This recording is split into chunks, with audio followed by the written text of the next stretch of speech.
네, 이렇게 3특검 체제가 본격적으로 가동을 시작했죠. 내란 특검팀은 한덕수 전 총리를 첫 소환 조사했는데요.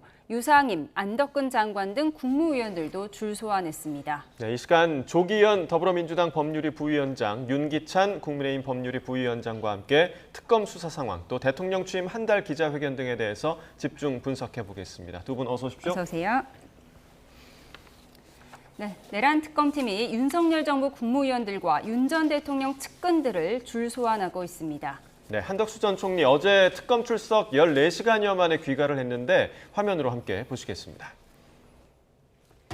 네, 어젯밤 11시 40분쯤 조사를 마치고 나온 한덕수 전 총리 지친 기색이 역력한데요. 출석 때와 마찬가지로 취재진 질문에는 묵묵부답이었습니다. 내란 동조 의혹에 대해서는 어떻게 생각하십니까? 오늘 좀 어떤 부분 중점적으로 설명하셨는지요? 계엄 선포를 막기 위해서 노력했다라고 주장하셨는데 맞나요? 네, 특검은 계엄 당일 윤 전 대통령의 계엄 선포를 만류했다는 한 전 총리 주장의 신빙성과 계엄 이후 새롭게 작성된 계엄 선포문에 서명하고 그 문건 폐기를 지시했는지도 들여다보고 있는데요. 오전에 출석할 때는 특검 수사관이 한 전 총리의 팔을 잡아 끄는 모습이 논란이 되기도 했습니다. 한 전 총리가 다른 방향으로 향하자 수사관이 출입구로 안내하기 위해 팔을 잡은 건데 마치 한 전 총리가 강제 연행되는 것처럼 비친 거죠. 들어보시겠습니다. 양쪽에서 이렇게 팔짱을 끼고 예. 이렇게 가는 그 모습이 야 그래도 대한민국의 국무총리였고 예. 대통령 후보였는데 그게 불과 한두 달 사이에 저렇게 불려가서 뭔가 수사를 받고 뭐 조사를 받는 이걸 보니까 아이고 이게 좀 만감이 교차하더라고요. 네, 그리고 어제 한 전 총리에 이어서 안덕근 산업통상자원부 장관과 유상임 과학기술정보통신부 장관도 소환이 됐는데 이 두 사람 모두 계엄 선포 직전 국무회의에 참석하지 않은 인물이라 그 소환 이유에 대해서 관심이 쏠리고 있습니다. 정말 직권남용 피해자라고 생각하고 계십니까? 저는 어떤 부분 가장 중점적으로 소명하고 나오셨을까요? 죄송합니다. 질문에 잘 성실하게 대답했습니다. 어떤 질문들 혹시 받으셨을까요? 그 비상계엄 당일에 대한 질문들이 주로 질문이었습니다. 예. 국무회의 참석 안 하셨는데 이렇게 조사받는 게 좀 억울하지 않으실까요? 글쎄 뭐 그런 생각은 안 해봤습니다. 예. 네, 지금 화면으로 보신 안덕근, 유상임 두 장관은 그 계엄 선포 전에 국무회의에 참석하지 않았잖아요. 그런데도 왜 소환 조사를 했을까? 지금 기자들이 억울하지 않느냐, 직권남용 피해자라고 생각하느냐 이렇게 물어봤어요. 어떤 혐의로 지금 조사를 받고 있는 건가요? 뭐 정확하게 특검이 발표하지는 않았지만 국무회의에 출석하지 않은 이 국무위원들이 당시 8명이 있습니다. 그러니까 총 19명 중에 11명만 당일 국무회의가 아니죠. 사실은 5분짜리 간단한 모임 같은 회의였는데 이게 이제 비상계엄의 적법 요건을 갖추지 못한 것이 아니냐라는 부분에 있어서 한덕수 전 총리의 이번에 내란 관여 혐의와 관련된 중요 어떤 이 조사의 방식인 것 같습니다. 11명을 불렀는데 이 불출석한 이 국무위원들에 대해서 연락이 이루어졌는지, 연락을 했으면 과연 어떤 내용으로 전화를 했는지 이런 부분이 한덕수 전 총리와 관련된 이 내란죄 혐의 사실 또 윤석열 전 대통령의 내란죄 혐의 사실을 보완하는 중요한 어떤 진술이 될 수밖에 없습니다. 만약 한덕수 전 총리는 비상계엄에 반대했고 관련돼서 이 그 계엄 관련된 문건도 나중에 확인했다 이런 취지 진술했었는데 실제 확인된 CCTV 내용에 의하면 깊이 관여됐고 그래서 국무위원들에게 연락하거나 부르는 등 행위를 함에 있어서 실제 적극적으로 관여한 게 아니냐는 의혹을 받을 수밖에 없는 상황이죠. 그렇다면 단순한 피의자 내지 참고인적 지위처럼 보였던 지금의 상황이 완전히 뒤바뀐 겁니다. 그러니까 내란죄 중요 임무 종사자 피의자가 될 수밖에 없고요. 그러면 이제 단순 가담을 넘어선 중대 범죄의 혐의를 받을 수밖에 없는 상황입니다. 아마 관련해서 당일 국무회의 모임에 참석했던 분들의 진술과 함께 실제 출석하지 않은 분들의 진술이 한덕수 전 총리의 당일 행적 관련된 어떤 혐의 사실을 입증하는데 중요한 증거가 될 것 같고 결국에 연결돼서 그 이후에 이 계엄 포고 문건과 관련돼서 사후 작성하고 이를 또 폐기하는 과정까지 다 연결된 어떤 범죄 사실의 문제이기 때문에 두 분이 실제 어떤 이 수사 대상, 조사 대상인지 여부를 떠나서 일단 한덕수 전 총리의 혐의 사실과 관련해서 대단히 중요한 어떤 진술을 받았을 것으로 보입니다. 그런데 이제 내란 특검이 내란뿐만 아니라 지금 외환 의혹과 관련해서도 지금 조사를 진행할 거다 이런 얘기도 나오더라고요. 그러니까 5일에 윤석열 전 대통령이 이제 출석할 것으로 보이는데 그 자리에서도 외환 관련 조사가 이루어지지 않을까 이런 예상도 있는데 이 외환 관련 정황 증거로 지금 나오고 있는 부분에 대해서는 좀 어떻게 보십니까?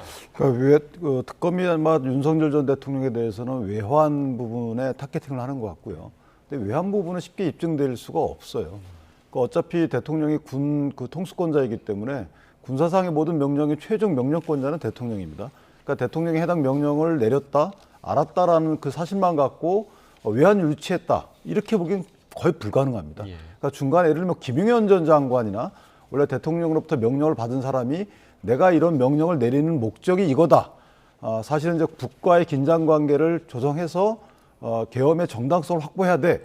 이렇게 누군가 진술하지 않거나 또는 누군가 그런 문건을 생산하지 않았다면 이건 입증이 불가능한 거예요. 그래서 아마 또 하나는 그 한덕수 전 총리 말씀하셨는데 사실은 한덕수 총리 그 해당 계엄 그 국무회의 당시를 보면 처음에 5-6명이 먼저 옵니다. 8시경에. 5-6명이 먼저 오고 그다음에 한덕수 총리가 본인 주장하기를 이제 계엄에 반대한다는 의사표시를 했다. 그래서 다른 국무위원들 말 들어보자라고 해서 후에 4명이 더 와요. 11명의 요건이 충족되는데 그 당시에 참석하지 않은 사람들의 얘기를 듣는 것은 안 간 분들이 있고 간 분들이 있잖아요. 이 두 가지 어떤 행동의 결정에 어떤 영향을 미쳤는지 이런 부분과 관련된 얘기고 또 하나는 계엄과 관련돼서 한덕수 총리가 예를 들어서 국무회의를 소집하고 의원들과 여러 가지 얘기를 나눴다고 해가지고 예컨대 이 계엄은 필요하다. 우리가 이 계엄에 찬성해야 된다. 이런 얘기가 없었다면 이거는 처벌할 수가 없어요. 그런데 이 처벌할 수 없는 사람들을 불러다가 저렇게 공개적으로 소환 조사한다는 이 부분 문제가 있다는 생각이 들고 한덕수 총리가 형사처벌의 위험성 있는 부분 딱 한 부분입니다. 예컨대 그 생산된 문건에 대해서 추후에 이거 폐기해라라고 했던 부분 그 부분이 만약에 처벌된다 하더라도 이게 공공기록물 관리에 관한 법률 위반이기 때문에 나머지는 오히려 피해자의 지위일 가능성이 크다는 거죠. 따라서 이 부분은 특검이 저렇게까지 모든 국민들을 소환해서 조사하는 진정한 목적은 개인적으로는 이해가 안 가는 부분이 있어요. 예, 내란 특검에 대해서 이야기를 좀 해봤는데 그런가 하면 김건희 특검이 오늘 아침 삼부토건 본사와 관계자 등에 대해서 전격 압수수색을 했습니다. 지금 사실 3개의 특검의 수사 범위가 조금씩 겹치는 부분도 있고요. 경찰이나 검찰에서 이미 수사한 부분도 많이 있는 가운데 김건희 특검이 삼부토건을 압수수색했다. 하루 만에 압수수색했다. 이 부분은 어떻게 해석해야 할까요? 삼부토건 사건은 이 수사가 잘 진행이 안 된 사건입니다. 반면에 국민적 관심사가 매우 높습니다. 그러니까 이미 도이치모터스 주가 조작 사건은 공범들의 재판이 이미 다 확정이 돼 있는 상태고요. 관련된 증거나 진술들은 다 확보돼 있기 때문에 사실 관련해서는 김건희 여사를 불러서 진술만 받으면 될 정도로 이미 사건에 대한 실체적 확인은 거의 끝났다고 볼 수 있겠죠. 물론 최근에 이 계좌 관련된 녹취록이 추가 확보됐기 때문에 이제 어쨌든 추가적인 증거도 있지만 그런데 삼부토건 사건은 주가 조작 사건의 성격이면서 사실 우크라이나 재건 사업 관련해서 이 부분을 결부시켜서 주가 부작을 했기 때문에 국민적 관심사도 높고 대단히 죄질이 안 좋은 사건이기도 합니다. 따라서 이 사건에 대한 국민적 관심도라든가 사건의 어떤 중요도 뭐 이런 것들을 고려했을 때 특검이 우선적으로 수사해야 될 사건으로 본 것 같고 관련해서 이제 삼부토건 관련자들이 고발돼서 수사를 받는 동안에 증거인멸의 정황이 포착되는 것 같습니다. 그렇다고 하면 물적 증거, 삼부토건 내에 있는 관련된 이 자료들을 폐기하거나 은닉하는 행위에서 더 나아가서 실제 외부에 있는 이 피의자가 될 수 있는 김건희 여사와 그 소통을 통해서 어떤 증거인멸 우려도 있기 때문에 우선적으로 수사해서 혐의 사실이 상당히 확인이 된다면 어떤 신병상의 조치로 나가기 위한 어떤 이 단초가 아닌가 그렇게 봅니다. 네, 저는 개인적으로 그 김건희 여사에 대한 압수수색은 없었잖아요. 그러니까 수사의 단서를 토대로 볼 때 아직까지 김건희 여사에 대해서 압수수색 영장을 발부받을 만한 정황적 증거가 확보되지 않았다라고 보여지고 그다음에 나머지 여러 가지 건진법사, 뭐 명태균 씨 이런 관련 부분들은 이미 수사가 상당히 진행됐다는 반증입니다. 그리고 김건희 여사에 대해서는 삼부토건까지 수사가 다 진행된 이후에 소환 절차를 진행할 의지를 갖고 있는 것이 아닌가. 따라서 신병 절차는 염두에 두고 있지 않다라는 생각이 드는 것이, 만약에 신병 절차를 염두에 뒀다 그러면 기존에 돼 있던 것들을 보완 수사한 뒤에 영장 청구 여부를 결정했겠죠. 따라서 개인적으로 이 김건희 특검의 의사는 신병은 염두에 두지 않고 김건희 여사를 한두 번 불러서 마무리질 이후에 가장 마지막에 그럴 수사 계획을 갖고 있는 것이 아닌가라는 생각입니다. 예, 세 가지의 특검 수사 상황을 짚어봤습니다. 정치권 이야기해 보겠습니다. 이재명 대통령의 취임 30일을 맞아 첫 기자회견을 열고 대국민 소통에 나섰습니다. 네, 사전 조율 없는 그런 일문일답이 이루어졌는데요. 함께 들어보겠습니다. 제 주변 참모들이 우리 나이 드신 죄송합니다. 우리 위성락 대사께서 막 코피를 쏟고 다른 사람들 뭐 살이 빠져서 얼굴이 뭐 헬쓱해지고 이런 걸 보니까 좀 미안하긴 한데, 그러나 제가 가진 생각은 우리 공직자들이 코피 흘리고 피곤해서 힘들어하고 이런 것들만큼 곱하기 5,117만 배의 효과가 있다라는 생각으로 우리 참모들에게도 좀 잘 견뎌주라고 부탁하고 있는 중입니다. 그래서 지금 좀 뭐라 그럴까, 성과라고 하면 좀 그러긴 한데 좀 괜찮다 싶은, 잘 돼간다 싶은 점은 눈에 띄는 주식시장이죠. 네, 코피를 쏟고 또 살이 많이 빠져서 미안하긴 한데 5,117만 배의 효과가 있다라고 얘기를 했습니다. 대통령께서 계속 강조해온 얘기죠. 이 주요 이 고위 공직자, 대통령 본인을 포함해서 이 공직자의 자세와 이 태도, 이것이 얼마나 국민 삶에 중요한 영향을 미치는지에 대해서 강조하면서 하신 얘기이고, 당연히 이제 대통령실 참모진들 중에 초기에 들어간 분들이 굉장히 체력적으로 어려움을 느끼고 있는 것 같습니다. 뭐 이미 알려진 바와 같이 코피를 쏟는다거나 뭐 쓰러진 직원들도 있고요. 이제 이 부분에 대한 간단한 소회인 거죠. 그냥 뭐 최근에 어떤 상황을 밝히면서 그만큼 대통령 자신과 대통령실 직원들이 비상계엄 내란으로 철회된 이 국가적 혼란, 또 민생경제 어려움을 해소하기 위해서 불철주야 노력하고 있다, 이런 말씀을 하신 거고, 이제 그로부터 시작해서 뭐 2시간 가까이 진행된 기자회견에서 어느 말 하나 이제 허투루 흘릴 말이 없이 소상하고 충실하게 국민들께서 궁금하시는 내용들을 잘 설명하신 기자회견이었다고 보고요. 보신 국민들이 뭐 똑같이 느끼셨겠지만 한 달 동안에 가졌던 기대감을 앞으로 계속 가져도 되겠다. 그리고 좀 안심하고 정부에 맡겨놔도 되겠다.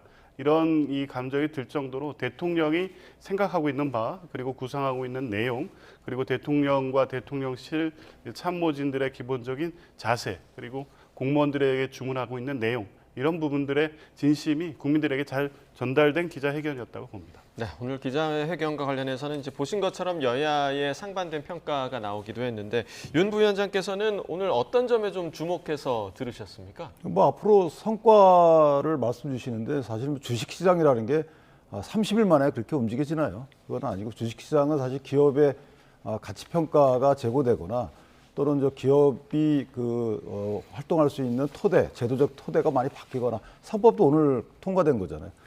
그러니까 물론 이제 3천 올라간 부분은 저희가 박수 쳐드리지만 어쨌든 성과라고 보기에는 아직은 미미하다. 다만 인수위 없이 시작을 하셨기 때문에 통상 인수위를 통해서 국정 전반에 대해서 파악을 한 이후에 관련 국정 방향을 제시하잖아요. 그래서 이번도 그 정도의 의미가 있겠다. 무슨 말씀이냐면, 기존에 공약을 하셨지만 국정 전반에 대한 여러 가지 데이터나 이런 파악 없이 한 공약이어서 실행 가능한 공약을 다듬는, 그게 이제 인수위 때 어떤 활동이라고 저는 파악을 하고, 그렇다면 그런 실현 가능한 공약들을 다시 국민께 약속을 한 자리다, 이렇게 이제 평가를 하고요. 한 가지 아쉬운 부분은 그 30일 동안에 야당이 지속적인 요구한 몇 가지 포인트가 있어요.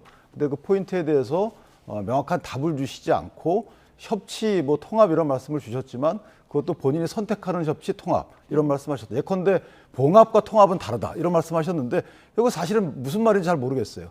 그러니까 본인이 원하는 통합의 개념에 합당하면 통합을 할 것이고, 이거는 통합을 안 하겠다는 거죠. 협치도 안 하겠다는 거라서 그런 부분이 조금 더 앞으로 야권의 어떤 요구가 반영되는 그런 국정 운영이 됐으면 좋겠다라고 생각합니다. 예, 야당이 지적한 포인트를 받아들이지 않았다 이렇게 지적을 하셨는데 그런가 하면 이재명 대통령이 영수회담 정례화 필요성에 대해서도 언급이 있었습니다. 듣고 오겠습니다.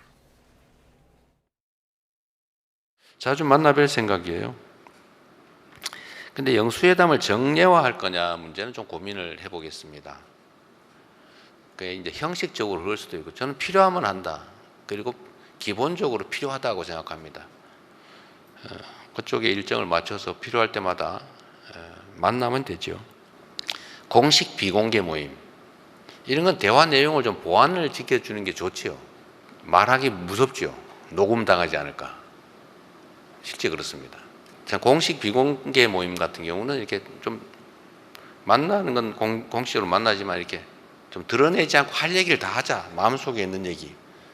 그걸 했는데 그 중에 일부를 떼가지고 어디 공격 소재로 쓰거나 그러면 그 다음에 만나기가 어렵죠. 네, 영수회담에 대해서 자주 만나긴 하겠지만 녹음당할까 봐 무섭다. 또 공격의 소재로 사용되면 곤란하다 이런 언급을 했습니다.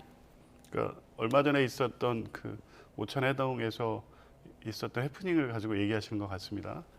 김용태 위원장이 이제 밖에 나와서 했던 언급을 가지고 이제 이런 부분이 사실은 대통령 아마 그 자리에서 그 얘기할 때는 여러 가지 얘기를 하는 맥락 과정에서 그런 비슷한 취지의 얘기를 하셨던 거 아닌가 싶고 젊은 비대위원장 털면 털리지 않을 것 같냐는 그 말씀이시죠? 예. 그 얘기를 했던 것인데 그게 뭐 거기에 참석하신 분들은 다 알겠지만 지금 이재명 대통령이 뭐 그래서 털겠다.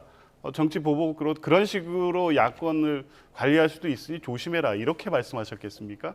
그만큼 뭐 정치 보복 대통령 관련된 이 재판을 계속 아마 언급하고 계셨기 때문에 그렇게 정치권이 부당한 어떤 이 수사라든가 외압에 흔들리지 말고 여야가 협치를 통해서 해결할 수 있는 문제를 해결하자 이런 취지가 아마 전달됐을 겁니다. 그런데 이제 그런 내용들은 이제 빼고 뭐 야권 비대위원장도 털면 털린다 이 얘기만 전달이 되면 과연 앞으로 근데 다른 야당 대표와 만났을 때 비공식 회담에서 이제 허심탄회하게 얘기하면서 들어줄 거 들어주고 내줄 거 내주고 또 이런 이제 대화가 될 수 있을 때 진정한 협치가 될 텐데 이런 방식으로 하면 어렵지 않겠냐라는 말씀을 애둘러 하신 것 같아요. 이제 실제 여야 관계라는 게 그렇습니다. 과거에는 이 공개된 국회에서는 치열하게 다투고 하더라도 또 막후에서 조정하고 협상하고 서로 관계를 풀어가는 여러 가지 어떤 장치들이 있었는데 그게 이제 완전히 실종된 정치 부재상으로 이어진 거 아니겠습니까? 대통령은 적어도 그런 문제를 적극적으로 나서서 풀 거고 직접 언제든지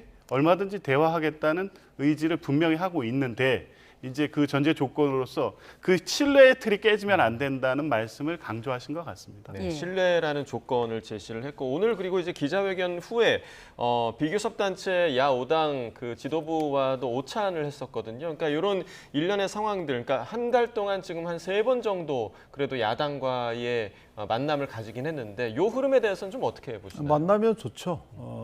많이 만나면 좋은데 옛날 그 야권에서 했던 지금 여권에서 했던 말처럼 여권이 야권일 때 실제 뭐 밥만 먹으러 만나는 건 의미가 없다는 말 했잖아요. 그러니까 여러 번 만나고 자주 만나다 보면 변호사님 말씀하신 것처럼 신뢰가 쌓이고 그럼 조금 더 어떤 뭐 협치의 분위기가 조성되는 거 맞아요. 그런데 어쨌든 만남 이후에는 뭔가 전형적인 특히나 현 국민의힘 이 야권은 아무런 힘이 없습니다. 아무런 힘이 없지만 41%의 국민적 지지를 받아둔 그런 정치 세력을 대변하는 대의기구이기 때문에 이 국내심이 그 건의하거나 요청하는 이 부분에 대해서 그만큼의 정치적 무게를 갖고 검토할 필요가 있다는 거죠. 그래야지 만남의 의미가 있는 것이고 그래서 대통령께서 지난번에 그런 취지의 말씀하셨던 걸 제 기억이 되는데 대통령실에 대통령의 모든 식사나 모든 만남은 공적인 기능이에요.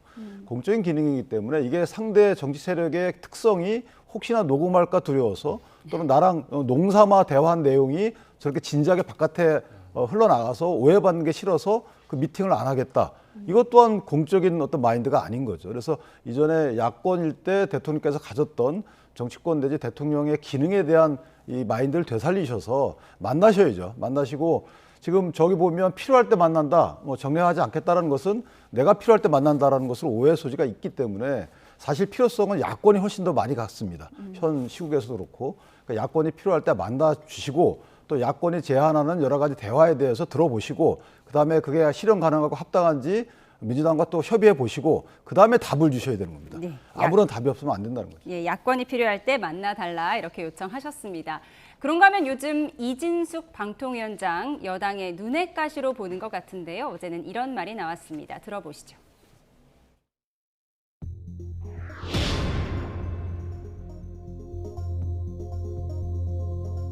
깔끔하게 검찰총장 그만두듯이 그만두는 게 맞지. 예. 본인 임기가 언제까지라고 하면서 의도가 뻔하지 않습니까? 그러면서 계속 새 정부 발목 잡겠다.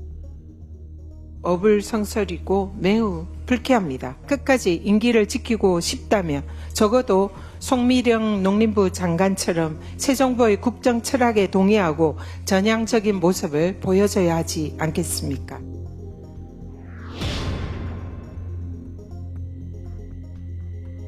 윤석열 정부 했던 정책을 그대로 하겠다는 거 아닙니까? 아닙니다, 의원님. 근본적으로 다릅니다. 지금 우리 정부에서는 이제 양국관리법을 할 수 있는 여건이 되었다라는 말씀을.